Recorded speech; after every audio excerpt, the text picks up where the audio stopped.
I couldn't believe my eyes. There she was, Karen, standing smack in the middle of my ranch driveway, arms folded like she owned the road, yelling at the tow truck driver while her massive white RV sat crooked on my land wheels, half sunk into the dirt, blocking everything like a monument to stubbornness. The driver looked at me, waiting for the signal, and when I gave the nod, Karen absolutely lost it. "You can't tow me. This is community property," she shrieked, rushing back inside to grab her purse, her voice echoing off the barn. The officer on scene just stood there, stone-faced. "Ma'am, you were served a notice to vacate." "This is private land," he told her. Didn't matter.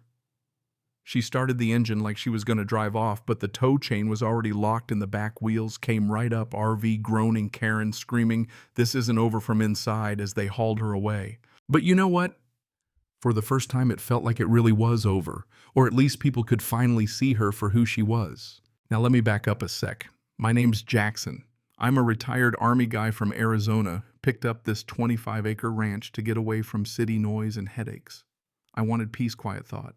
I'd left all the drama behind, but apparently drama wanted a second tour. My place used to be part of some failed gated community project. The developer went belly up, but somehow a little HOA outlived the dream. There weren't even houses, just a couple of random board members clinging to bylaws that didn't apply. Try telling that to someone like Karen. First week I moved in, she sends this typed notice through my mailbox. "Welcome to Desert Willow. All residents must keep up appearances. Don't let your land look abandoned." Yeah, real friendly. My land looked abandoned. It was open fields, a couple of sheds, a barn. I was fixing up, not some festival ground. Turns out, she wasn't just hiding behind notes. 2 days later, she shows up at my gate, bright pink blazer, clipboard in hand. "Hi, I'm Karen McNeely, HOA president. I assume you got my letter." I told her straight, "I'm not in your HOA." She just stiffened up. Said the bylaws still applied to my parcel since it was in the expansion zone, even though nothing was ever built. I shut the gate and hoped that'd be the end of it. Spoiler alert, it wasn't. Pretty soon she was driving by in her golf cart, snapping pictures, standing across the road, loudly inspecting my weeds on speakerphone so everyone heard, "Hasn't mowed in days." Neighbors knew she was just noise, but most folks gave in so she'd leave them alone. Not me. I told her, "Unless you've got papers from the county, stay off my land." One morning I step outside with my coffee, nearly dropped the mug. There's a giant RV parked by my barn. No car, no sign of anyone. Then I see this note, handwritten, taped to the barn. "Dear resident, I've parked my RV here while visiting family. The land's empty anyway. Hope you don't mind. Karen." Oh, I minded. I called the sheriff right away, but Karen beat them back, waltzed onto my land with groceries like it was a sleepover. "We can share the space," she said, acting like it was her idea. "Karen, you can't just park here." She tried to laugh it off, saying I was overreacting. Sheriff showed up, checked my deed, told her to move. Did she? No. She locked it up, left the RV, and went home like nothing happened. Sheriff said they'd give her a couple days to get it out. But knowing Karen, I knew she'd dig in. Next thing I know, she's hosting a potluck on my land, folding chairs, banana bread, the works. I walked over, tried to keep my cool, told them to leave. She just waved me off. "It's a free country, Jackson." That was it. I filed a formal trespass report, got her served. Did she move? Nope. She put up lights, rolled out a fake lawn, even set up a grill. When I told her I'd tow her, she actually laughed, said, "You wouldn't dare." You know what? She was almost right. I wasn't sure I had it in me. But I was done, so I called a lawyer, got my rights confirmed, scheduled a tow. And that brings us back to the driveway showdown, her getting hauled off. Neighbors watching wide-eyed, and me thinking maybe finally it was over.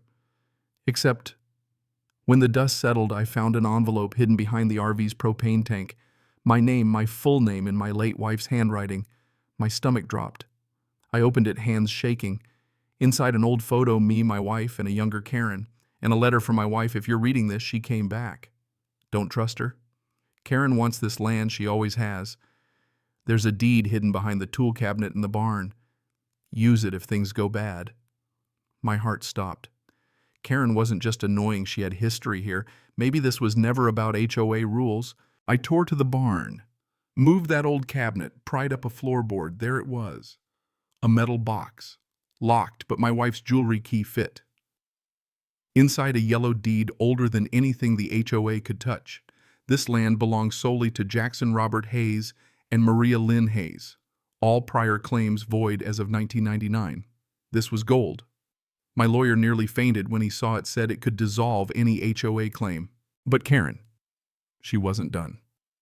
Posted bail showed up with a lawyer suing me for emotional distress. I handed her lawyer the deed. He looked like he'd swallowed a lemon.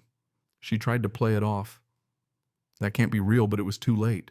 The sheriff took copies, the lawyer backed down, and Karen, well, she looked ready to spit nails. Then twist turns out there were 2 other HOA board members left. One, Eugene, pulled me aside.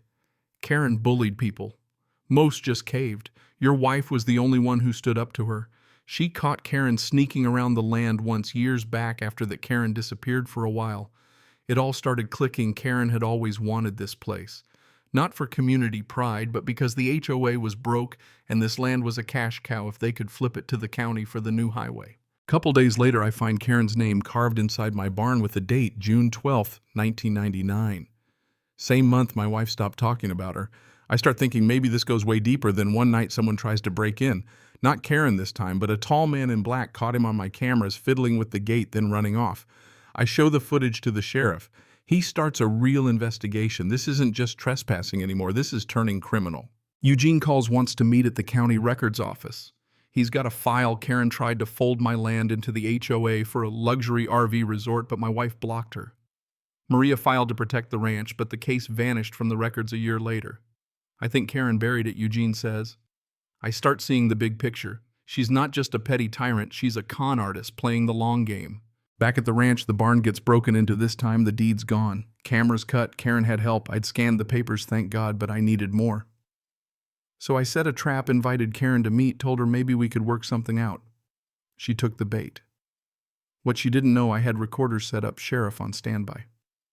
That night she came back, this time with her cousin Mark, who happened to be a county planning official.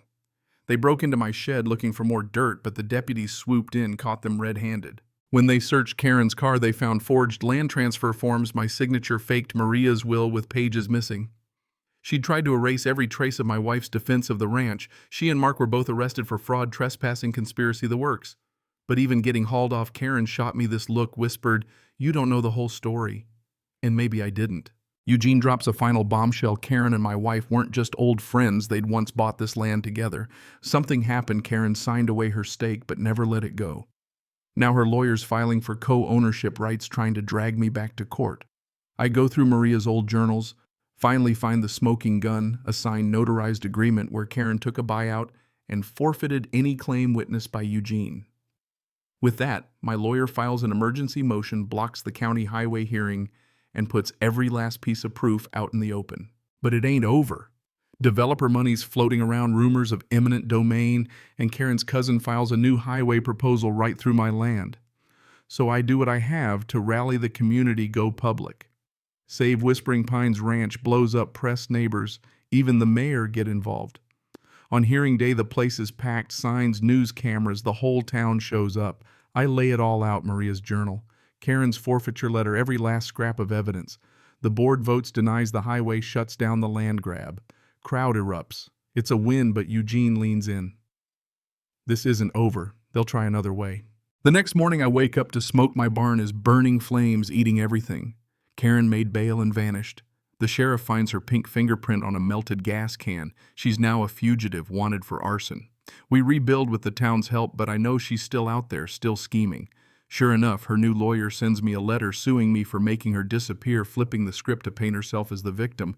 Pure Karen. Then an old guy, Frank Morgan, knocks on my door, says Karen did the same thing to him years back. Hands me a memo in Karen's handwriting. If Maria doesn't sell, I'll find another way, even burn the whole thing down.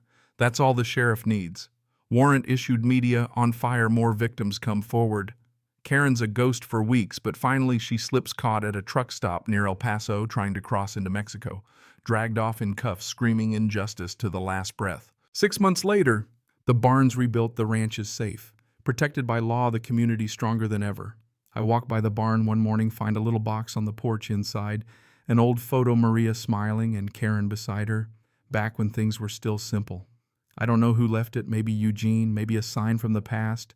I just know I kept my promise. I kept this land safe, just like Maria asked. So what do you think? Was I right to stand my ground, or did I just pour gas on the fire? Let me know in the comments. Where's the line between justice and revenge when it's your home on the line?